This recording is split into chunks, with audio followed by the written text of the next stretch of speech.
Okay, so I want to say some things, very few things. This is the first part of the course, and it's about skills. And it's about technique, not sequences. The sequences will be dealt with in the next part.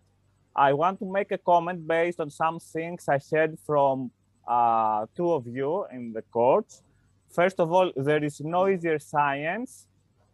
Okay, all sciences are equal. There are just easier sciences for me or you. Okay, some people find some sciences easier for various reasons, but there are no easier sciences per se. Second, Western medicine or something that, first of all, kinesiology, because one may say that this course is also about kinesiology, and kinesiology is a subdomain of medicine. It's not an easier domain of medicine, so to speak, okay? And also, if someone already knows something, either from medicine or from another domain of knowledge, this makes it even more difficult to learn something not only new, but different than what he or she already knows. And the final thing I want to say is that universities are the poor relatives of schools. So no university degree, no master degree, no PhD can compare to any school teaching. Okay, universities exist just because not everyone can go to schools. I have everything. I have PhD, I have postdoc, I have everything you can think of. Nothing can compare to a school with a teacher. So today's section is about the transformation of the abstract technique into form. Okay, and this is done through the reference points, which reference points are also, or may also function as visual and or kinesthetic anchors. So do you remember the definition of the reference points? This is very important because we have to know what we're dealing with. Can anyone remember the definition of the reference point, which is our subject for tonight? Well, if I can say, the reference points are a way to communicate. Not the function, the definition. And the not definition. Examples, the definition. Well, if I could define it, it could be, just as the word implies, a point of reference in the technique, which then you can use to communicate with your athletes, no? Yes, but this is chaotic because I can say that this is a reference point, another person can say this is a reference point, this, the hitting zones, the hitting positions. Yes, these are the reference points, but what is the definition? Why is it, for example, the universal let's say the universal reference point? What is the definition of the universal reference point, for example? That's it in front of is us. To give to your athlete to understand how he must to do all the stroke of the shot, and give him the weapon to use it and the skills. Okay, so so you have to start from the reference points are created after segmenting the movement, and we use reference points where there is a change in the kinematics of the movement. Okay, they denote a change in the kinematic of the movement. And the most important reference point, or the most novel one, is the universal reference point. Do you remember the universal reference point from the video? Which is the furthest point, sorry? Yes. Which Continue, is the furthest point after the contact point where the kinematics apply. So I hit the ball, and I continue to have the same kinematics, and at some point I change them. This change denotes the universal reference point, and the universal reference point can be before the end of the technique, okay, of the movement, of the swing. It can be in the middle, or it can be, it can be before the end of the swing. It can be at the end of the swing, or it can be after the end of the swing. And this is something completely novel for tennis, okay? So for example, the reference point of volleys is in the infinite, at an infinite point after. In the finish. After the finish of the. After the hitting zone, the hitting point. Yes, yes. Okay.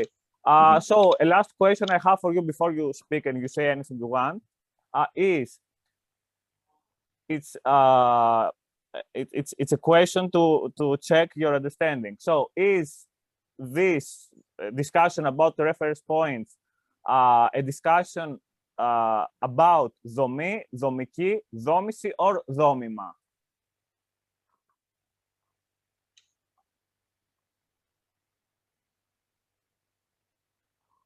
Δόμηση. Can you repeat your question, Konstantinos? Okay, last time we presented the difference, the theoretical difference between δομή, δομική, δόμηση, and δόμημα. And we said that the problem in the sciences and the Latin-derived languages is that they don't have these 4 different cases. They have only 2, structure and structuring. But in Greek, we have 4, δομή, δομική, δόμηση, and δόμημα, which should become international terms because English language does not have them. So what is it about? Is it the reference points? Under which category do they fit? δομή, δομική, δόμηση, or δόμημα?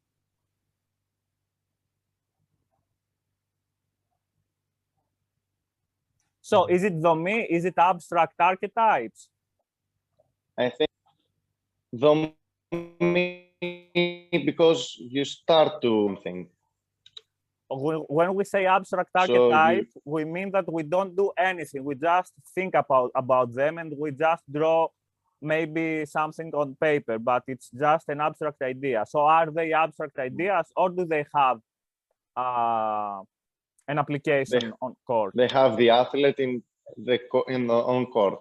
Okay, I so don't think it can be used as an abstract idea. I think it's used after the abstract idea. Okay, so what is it? δομική, δόμηση, or δόμημα? It could be used in δομική or in δόμηση, I think. Okay, think δόμηση. The best example for δόμηση is the ladder, where you apply δομική, where you apply the plan for practice. This is the plan for practice. So this is δομική. And δόμημα is the final swing, what we want to achieve after some time. Okay. So anyway, do you have any questions or any comments or whatever else about this section? Or things you haven't understood? I don't know. Just to be clear, the reference points are in δομική, as we said it. Yes. Okay. The video was very interesting, where I saw all the universal reference points was very is very important to hit the ball and to do the follow through, the finish on the movement, the hitting zones, the hitting positions, the strength of the arm, the elbow, all the movements. The starting position was very nice, and I think if I use it on my athletes and on my players in the next lessons, maybe they can get better and better, and I see them to approach and playing a lovely tennis where I want from them. Okay. The problem with the follow through is that, of course, it is a movement after the contact point. But systematically, what I want to see is that what is there after the contact point. For example, as I say, as you know, in the reference points and in the universal reference point, we have the universal reference point before the end of the swing, or after the end of the swing, or before.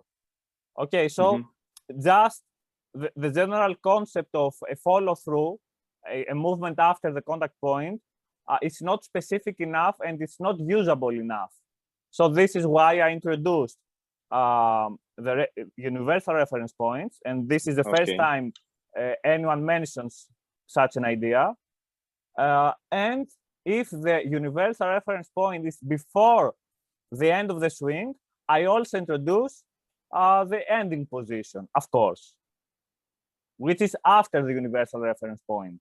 And it should be studied in relation to the universal reference point and not to the contact point.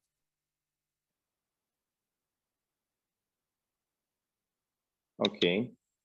So on forehand is in the middle, and on the backhand is in the middle too, but on the ground volley strokes, and on the slice shots was on the finish of the movement. After the finish of the swing. After the finish of the swing, yes.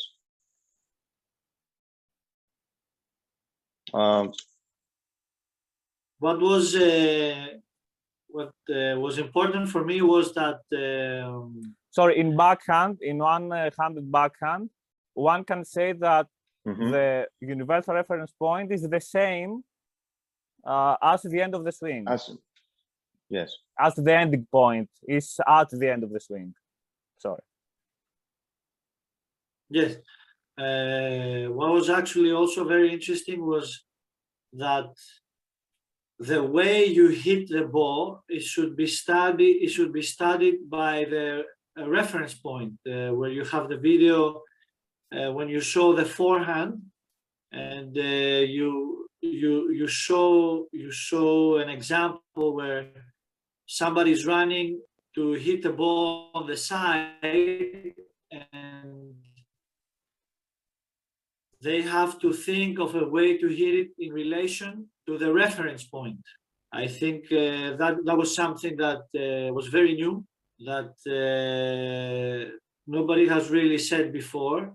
So you can have the most efficient biomechanics possible when you hit the ball. Exactly, Hector, and thank you for bringing this up. I forgot about it almost. This is one of the most innovative ideas of the tennis digital method. So you measure, let's say you construct your movement later on in sequences, okay? Because now we are at skills. Skills are not sequences. They are, let's say, segmented techniques, or they are segmented parts from sequences. In sequences, you should construct a sequence based on the universal reference point, and not based on the opening position, for example. Because if you measure the technique based on the open position, then you don't have a biomechanical advantage when hitting the ball, which is all there is to it. You have to be alongside to the net, and you have to start the the stroke from the hitting zone and the hitting position, and then you continue. It's very important, the hitting position for me, and the hitting zone. The hitting position. You can understand how the hitting position is important as a reference point regarding the trajectory of the head of the racket, so that you have maximum acceleration and a proper path so as to put spin on the ball, okay? Or to hit flat, whatever works for you best. The reference point is important because if you measure the movement by the universal reference point, that is, you step in, you go, for example, alongside the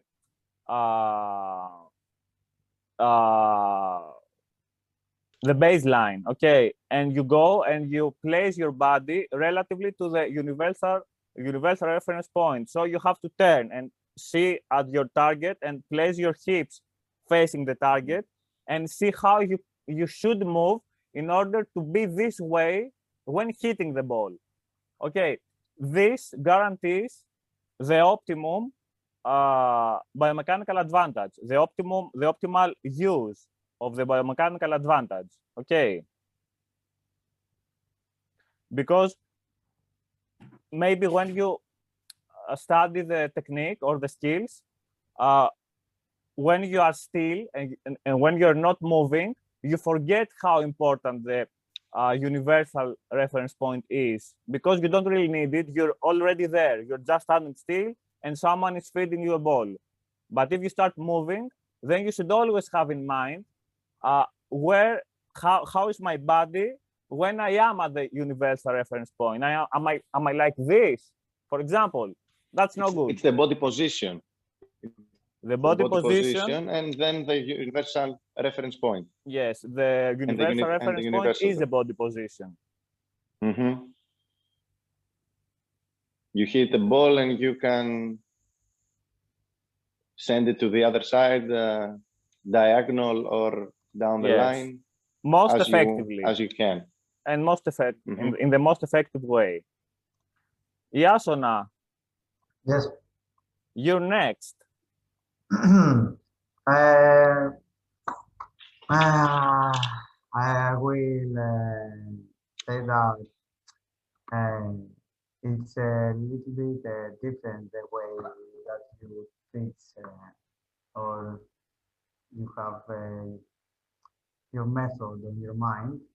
It's different that from the most of Greek coaches, because here in Greece we have a classic method for all the basic strokes or ground strokes. What as I remember as a kid, I remember that my coach always said that we need to be on the side of the ball and not in open stance, in open position. So I think it's more helpful that you say the things that you say in the video, that we have to change a little bit the method of the training, so our athletes are gonna be more effective. Okay. On the day play. Okay. I must insist, and I will be adamant about that. There is no other method in tennis. It's just copying players playing tennis. A method should have a methodology. Okay, a methodology. Now, with this methodology, you analyze the stroke. Yes, a methodology should have δομή, δομική, δόμηση, δόμημα. That's you can't have a method without the methodology. Okay, so this is the methodology. So this is the only method existing, the first method for tennis, or the first school for tennis. If there is another method for tennis that is based on a methodology, please let me know. If there is no other method, then let's learn this one. I have never seen before again something like that, something like you're analyzed on the shots, and I'm very happy to be part of this method, and I love to continue on that. And I think that on the next months, all my players playing better. Yeah, I don't think so, because there is a longer path than that. As Hectoras knows that we've been working together for some time. Okay, I had to make some decisions how to present the digital method course. Okay, the digital method for tennis, the tennis distal method. So what I did is, of course, I give you all the steps, but this doesn't mean that when you have the steps, when you have the models and everything, automatically one can apply them. It's, let's say, a different art, but what I want to do with this course is to at least show that, as I said in the previous discussion, that there are these parameters and there are these tools. It's not just I copy players and that's all there is to it, and I do some physical conditioning and some clever drills, because everyone, all of us can think of clever drills. That's for sure, but that's not a method. A method means that I take this clever drill, I categorize it, and I put it in a system. So I have guidelines and I have a systemic approach of how to use this clever drill. Okay, I've never said that nobody has ever thought of clever drills. Of course they have. What lacks is a system. And we're waiting for Madeleine as well to discuss with her if she has seen something like this in the US or Ektoras. I mean, at least empirically, because as far as the science is concerned, I've read everything there is. And at least as far as this is concerned, there is nothing like the distal method, of course.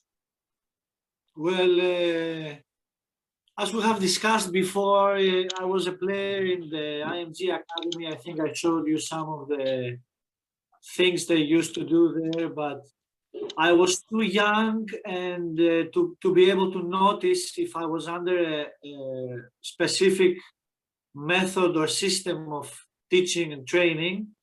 So this is something I think you should better discuss with Madeleine, which she was a coach there, and she used to be my coach also, and she was a older adult with much more awareness. So it's something that you can discuss with her, and it would be a very interesting discussion, actually. Okay, so thank you all for attending. Anyone else has anything to add or ask or whatever? Yes, when I was a young player and when I played on tournaments, my coach, I have many coaches on my small career. Of course. They are never analyzed my mistakes, how we do this and why are we do this on the technique. And I think that nowadays I can be better coach and I can educate my athletes better than them that years. Okay. Years before. If there is a system and a method, this doesn't automatically mean that you analyze everything to your players. You're not creating coaches, you're creating players. Okay. So you can't. Of course, really... I try to teach them many of these shots of this technique, and they keep them, many of them, and they can bring them something that can be better players and do a better technique on us. So they keep something on that where I say to them. Yes, improving the technique is something that a coach should know how to do. Okay, this doesn't mean that he explains everything to the players. They're not scientists, they're players. Okay. On the other side, if a player is in a school or a martial artist is in a school of martial arts, or if an epistemologist is in a school of epistemology, it will become apparent after some time that, hey, this is a school, we do serious stuff, there is a structure here. Okay. Okay. Anything else? No, I'm okay. We continue to educate from your videos. Okay, so next time it's part, come on, part 4. Okay, so this is a very easy part. four Okay. is, videos. I think part five is a short teaching mechanism, and part 4 is a technical form of basic tennis strokes. Yes, in part 4, in the next part, you will just see the final model, the domima. You won't learn anything. It's just what we're talking about. And then we will see how this is developed. But before we see how this is developed, we have to see the final target, okay, the final goal. Okay, so it's just, the next part is very easy. It's just for you to see without any explanation or any methodology, nothing. It's just to see the final form, and that's all. Okay. Okay. Okay. Okay. So, see you soon. Bye.